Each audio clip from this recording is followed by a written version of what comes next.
Every time my driver took me to work, he brought his girlfriend along. Since it was on the way, I never said anything about it. Until one day, I opened the car door and found a note stuck to my seat in the back. Freeloaders not allowed in this car. I peeled the note off and turned to the driver. What is this? His girlfriend was sitting in the passenger seat, glaring at me with open contempt. Can't you read? Every single day you mooch a ride off my boyfriend. Have you no shame? If you can't afford a cab, stay home. God, I can't stand leeches like you. I stared at her, completely baffled. The driver rushed over to my side and whispered his explanation. Miss Pruitt, my girlfriend doesn't know I'm a chauffeur. She's the jealous type. The note is just her way of showing she cares about me. He paused, then added, also, she's not comfortable sharing a car with you. Let me drop her off first, and then I'll come back for you. Before I could respond, he climbed behind the wheel of my car and drove off. I stood on the curb, watching the taillights disappear. Then I calmly pulled out my phone and dialed 911. Hello? A man and a woman just took my car without permission. I'd like to report a theft. Never in my life had I imagined that as the CEO of a publicly traded company, someone would look me in the eye and call me a freeloader, and the car they drove off in was mine. 20 minutes after the call, a squad car pulled up in front of me.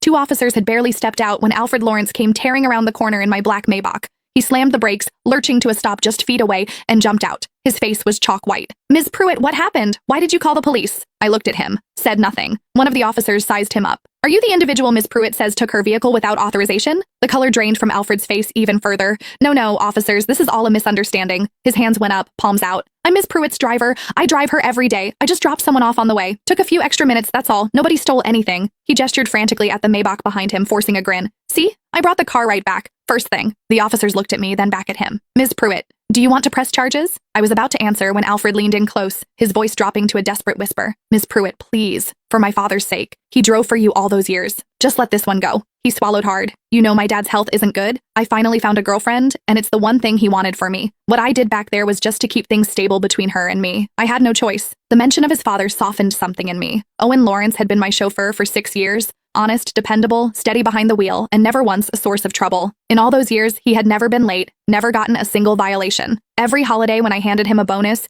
he'd try to wave it off for a solid 5 minutes before finally accepting. 3 months ago, Owen was diagnosed with a lung condition that required long-term rest. He had no choice but to resign. On his last day, he stood in my office, rough hands twisting together, clearly wanting to say something, but unable to get the words out. Finally, face flushed with embarrassment,